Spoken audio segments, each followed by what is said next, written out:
Shama harkafuun Oromoo bakka jirtanii kan kaabaa kan kibbaa kan lixaa kan dhiyaa hundumii keessan bakka jirtanitti nagaan qilleensa irratti na gocha gaafii jennoo tokkoon qaba engadallee barreeffamaan gadhiiseef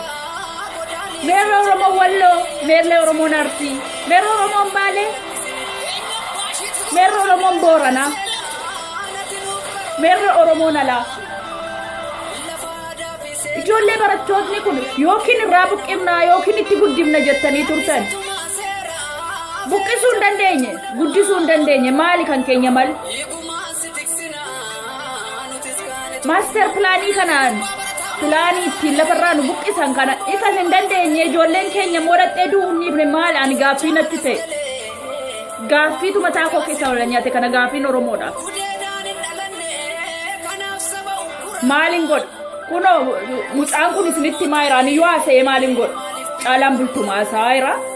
wal duukaa somnee konfiyuuz isinin goonuu innumti isuma dhaggeeffadha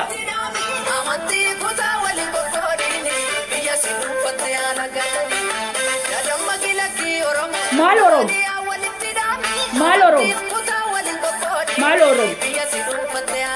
ani waan hin ta'uun nabi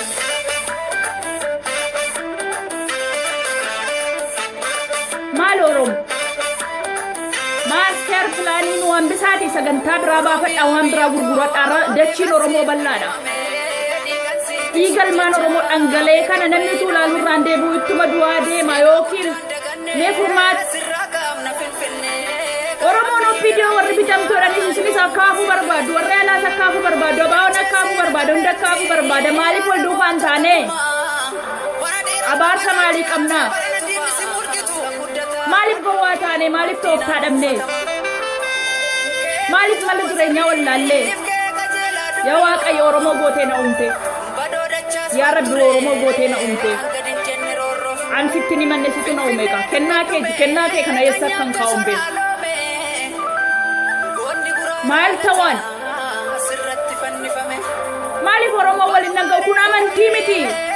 kun kaayyoo walii galaati ilmaan kee dhumaa jira ijoollee ola deemtuu barattee bor biyya nuu bulchitu nuunoo jalaa dhabaa jirra maal injineerii ta'ee doktora ta'ee sanuu booduu waan dhabaa jirra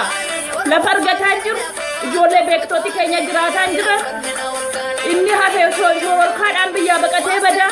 qabsoon kana caalutuu lafa duwwaa ta'e nan aarsuan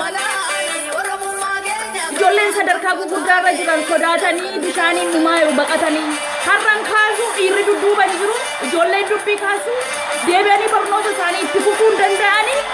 sodaadhaan biyya gadhiisuu biyya jijjiirratu mucaa tokko na yaada dabarreen gada maaster plaanitti achirraa kan baqate barnoota waggaa lamaaf fuulduratti kan sadarkaa maalirra ga'u baqatee manatti galee qonnaa jalqabe mucaan kun yoo silaa yoona biyya nu bulchu waan tokkorra nu ga'a qarii maaster plaanii nurratti namne qariin immoo ijoolleen keenya barattee sadarkaa gaarii yoo hin geenye sababiin isaa dilluutu dudduuba jira ka lunnatu dudduuba jira ka rabbi garii lunnaan nurraa qaragee ishee hafitu jannata rabbi illee hin galu namni nama jabaa of dudduubaa hin qabne nama maaliif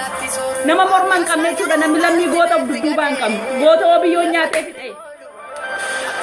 rabbis waan isee dilluu kaayaan biseef hin beenu dhiirreesseer dhiira jechuun koo washalaara irraafachuu miti dhiira jechuun waan jedhe kan galmaan ga'u dhiira jechuun kan waan dubbate galmaan ga'u jalqabdanii galmaan hin geessan ijoollee keenya ficcisiisu inni ala jirtus inni keessa jirtus waliin kee wallaalame rabbii xaragee sinaaf dhugumaan ergi hojiirra noollee maal nuu gootu afurtama illee lakkaa'uu maal nu fayyadu maaster plaanii lafa Oromoo irraa koti Oromoo irraa hin kaasin namni guddina jibbu hin jiru gosa Oromoo irraa hin kaasin aartiis inni keessaa hin feetan barbaadda kan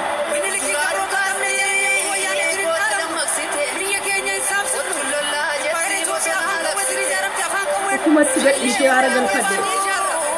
otoo lubbuun kiyya dhabame ani gaafuma dhiigi ijoollee Oromoo cinqee dhangalee arguma taan koo narraa bu'a maaliif ta'a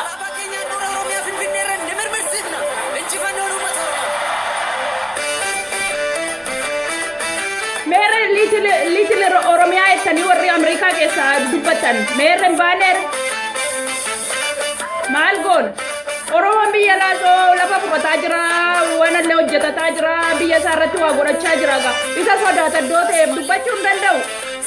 lafa kana moo kana eessa dhaq Tigraayidha isiniin kennaniin lafa kana moo deemanii Amaaraa Kililiis isiniin kennaniin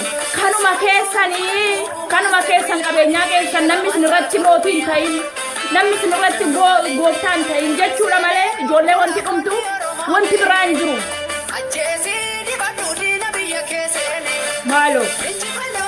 Maalo Oromoo tokko ta'ii ka'iiti kanuma maasteruma pilaanii harkatti nu hambisiisa booddeerra fi ol deebi'i harka naannee teenya maaster pilaanii garuu bakka galmaan nuugaa ergi jalqabdanii lubbuu wareegame isinitti argamu viiyuutiin argachuu fi sheer gootanii yeroo namni banee ilaalu kaampaanii kun intarneetiitiin walii galtanii isa lakkaachuudhaaf moo dhuguma oromummaadhaaf dubbataa jirtu yoo oromummaadhaaf dubbattu ta'e meerre maaliif hin baatan itti uummata Oromoo makanatti biizinesiin nama keessan kana itti dalachuu fi Oromoo yoo hin jireenyutti godhatu isin on beekan isinirraa on bitan isinirraa waan godhatanii waanuma keessanoo kan banee isin ilaalu Oromoo dabalee sabni biraa galagaltee dhalattee lafa hirtaa keessan beeku maxxannee taatanii itti maxxantanii jala fiiddanii ofu achi fiiddanii waan tokko bu'aa argataa hin jirtan